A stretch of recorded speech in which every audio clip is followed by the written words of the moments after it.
Hey guys, Aearonjer here, and this is my 1989 Honda CRX. Originally bought stock from Melbourne, drove all the way down to Adelaide, almost killed by a kangaroo and an emu in the middle of the night. It was raining hard and I was standing in the middle of the road for some reason. Now this car had DTM wheels, I put those on first. And then I got a Cyber Motorsports body kit from Danny Huang. Now he was a huge designer for body kits in the 90s, if you would remember. Anyone in Australia does anyway. He had a Prelude, his famous CRX, which is basically why I fell in love with this car. As soon as I saw that body kit, I just needed it. I knew I had to have it. Took about 6 or 7 years of hard work, but I finally got there. I had a Cosworth rear wing too.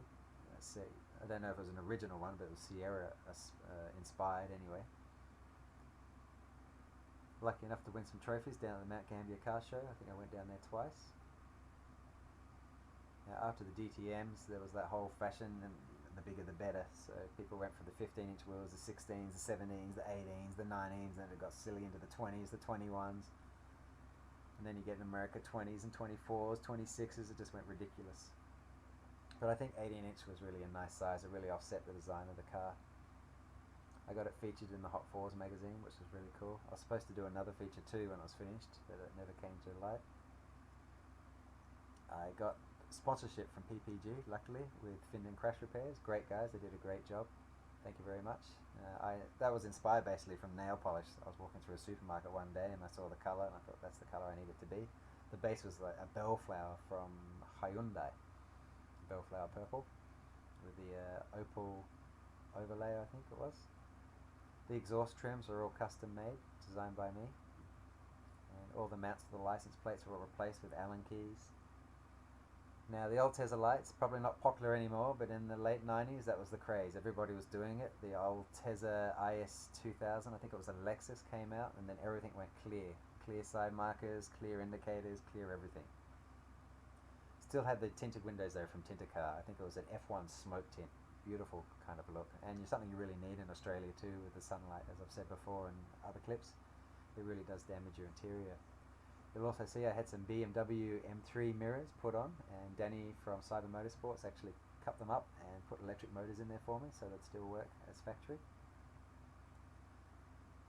Put all the front mesh in too, and the little tow hooks with custom aluminium surrounds. You can't quite see them there, but they're all done up too with the little Allen key features. Had some vents moulded in to the top of the car and the bottom on the bonnet and on the front boom sports bar. The Momo Sports, got them polished up, and I had DBA slots. I think they were slot and drilled rotors. Calipers were standard. They were all painted up to match as well. Also had the neon lights as well under the car and also in the engine bay and in the interior.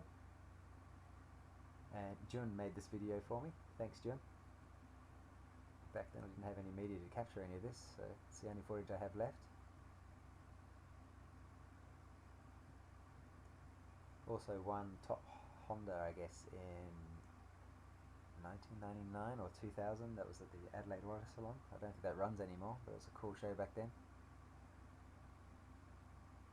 Now the car was all flash back then, but obviously the police were starting to crack down just as I was finishing up this project and pulling people over and defected them left, right and centre.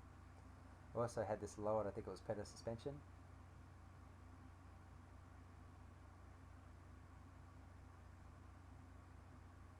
Beautiful little car, but I had to sell it when I moved overseas. The only things left were really to do was the stereo that I had the parts for but weren't completed, and a short shifter as well, which wasn't included. But basically mostly aesthetics. I really couldn't afford the mechanicals back then. I would have liked to do a V-TEC supercharger, that was the plan, and maybe change the wheels to 19-inch, but I'm glad I really didn't. 18-inch was big enough for this car, just to keep it in proportion. The fuel cap was all polished inside. The interior had a special alloy boss kit and matching Momo gear pedal, and I think a Momo race steering wheel as well. I love my sports steering wheels. Obviously airbags now are a safety factor, but you really can't go past those old sports steering wheels for fuel, and they look awesome.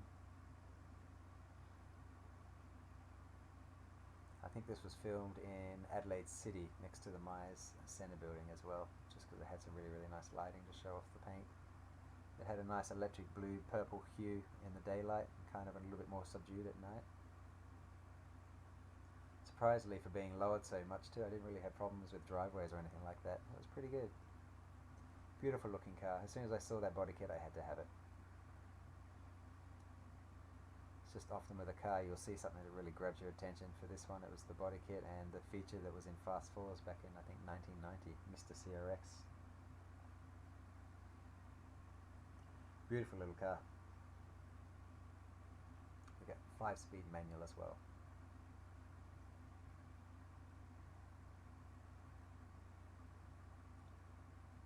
If I had kept it, I probably would have changed the wheels back out into a 3-piece wheel, maybe Simmons. I really like Simmons wheels, but back then again it was all on a budget. This was driving through the centre of the city. Did capture a lot of attention, a lot of unwanted attention unfortunately sometimes. But it did have a Mercedes driver one day actually crashed into another car watching me drive by. Bad for him, but it was funny.